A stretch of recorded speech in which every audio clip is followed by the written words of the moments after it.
तो स्वागत है आप यूट्यूब चैनल प्रिपरेशन मंत्रा में। हम लोग के बाद एक्सक्लूजन प्रिंसिपल के बारे में जानेंगे, यानी एक तरह से इलेक्ट्रॉनिक कॉन्फ़िगरेशन किस तरह से होता है जानेंगे, यानी इलेक्ट्रॉन का डिस्ट्रीब्यूशन ऑर्बिटल वाइज किस तरह से होगा एक्सप्लेन करने के लिए आज हमारे पास एक इम्पोर्टेंट प्रिंसिपल है जिसको हम लोग कहते हैं पॉलीज एक्सक्लूजन प्रिंसिपल। ठीक है, ये टॉपिक है हमारा है एक्सक्लूजन।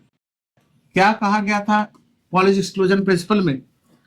इसमें देखा गया कि किसी भी दो अलग अलग इलेक्ट्रॉन का वैल्यू क्वांटम नंबर का, यानी चारों का चारों क्वांटम नंबर का वैल्यू सेम नहीं होगा। दो इलेक्ट्रॉन का सभी क्वांटम नंबर का वैल्यू सेम नहीं होगा। मान लो दोनों का दो अलग अलग इलेक्ट्रॉन का n सेम हो जाएगा, l सेम हो जाएगा, m सेम हो जाएगा तो s अलग हो जाएगा, same l same s same तो m अलग हो जाएगा। मतलब कोई एक न एक क्वांटम नंबर का वैल्यू डिफर करेगा। इसका मतलब क्या है? आप लोग को अगर हम ये बात कहें, जैसे मान लो कोई इलेक्ट्रॉन है, ठीक है, 3s में, इसमें अगर इलेक्ट्रॉन है तो दो इलेक्ट्रॉन है तो जाहिर बात है कि इस इलेक्ट्रॉन की अगर हम लोग बात करें, इसको E1 मान लेते हैं, इसको E2 मान लेते हैं। 1 का अगर हम लोग बात करें तो इसका n कितना हो गया? तो E1 कौन सा ऑर्बिट है? थर्ड ऑर्बिट है। इस E2 का n कितना हो गया? ये भी 3 हो गया। l कितना हो गया? तो s ऑर्बिटल में तो l का वैल्यू 0, m का वैल्यू भी 0, का l है तो l का वैल्यू s ऑर्बिटल के लिए 0, कितना हो गया s ऑर्बिटल के लिए? ये भी 0 हो गया। इलेक्ट्रॉन का देख रहे हैं यहाँ तीनों का तीनों क्वांटम नंबर का वैल्यू दोनों इलेक्ट्रॉन का सेम हो गया। अगर मान लो कि s की बात करें, स्पिन की बात करें, तो आप लोग को यहाँ पे देख रहे हैं कि क्वांटम नंबर का चारों वैल्यू क्या बोला गया था कि सेम नहीं होता।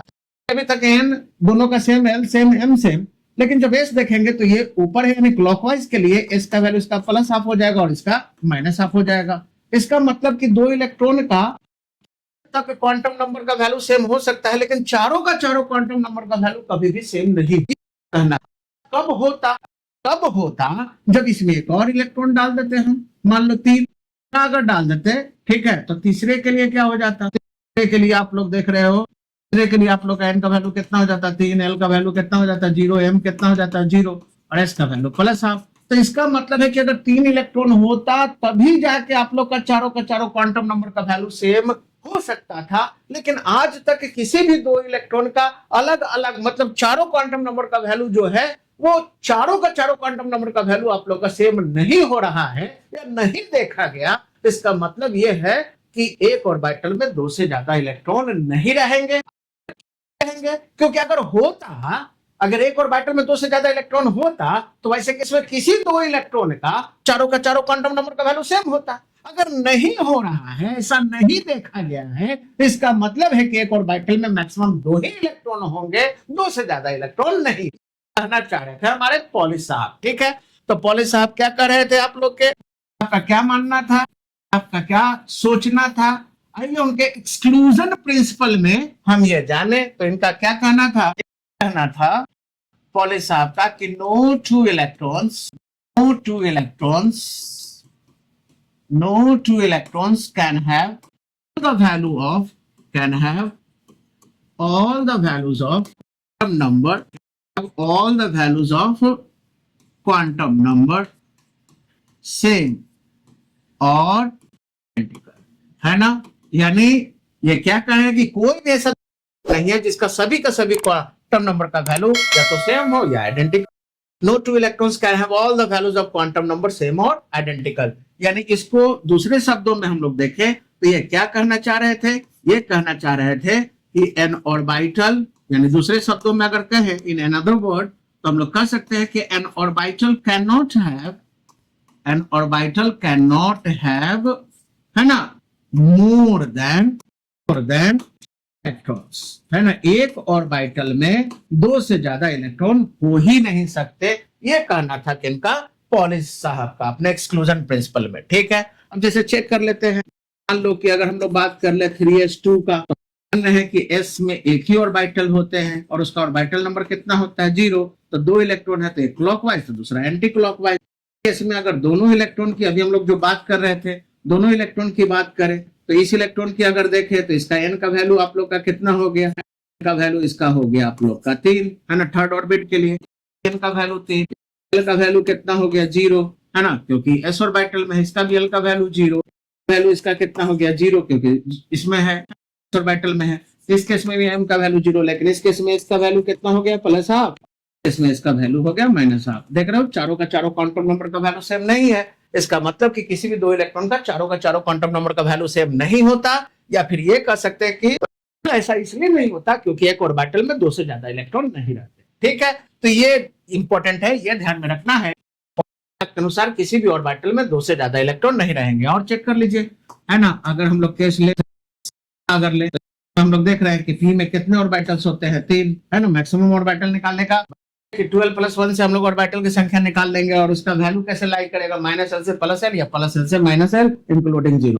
के लिए आप लोग का पी का एल का वैल्यू कितना होता है, आप लोग का पी का वैल्यू आप लोग का होता है 1, तो ये कहां से कहां होगा -1 0 +1, 6 इलेक्ट्रॉन है तो कैसे कैसे जाएगा, सिंगल 1 2 3 फिर 4 5 6 तरह से जाएगा। तो अगर ये 6 इलेक्ट्रॉन का देखें, पहला दूसरा तीसरा चौथा छठा, तो हम लोग क्या देख रहे हैं, हो गया सबका 6 इलेक्ट्रॉन का थर्ड ऑर्बिट में है, तो सबका एम का वैल्यू 3 हो गया। कितना हो गया आप लोग का, तो जाहिर बात है पी है तो पी के लिए एल का वैल्यू सबका कितना हो जाएगा 1 हो जाएगा। एम कितना है, तो एम आप लोग का क्या है, पहला इलेक्ट्रॉन का -1, उसके बाद 0, फिर किस में गया +1, और फिर उसके बाद फिर अपोजिट स्पिन से आया -1, फिर 0 में गया और फिर +1।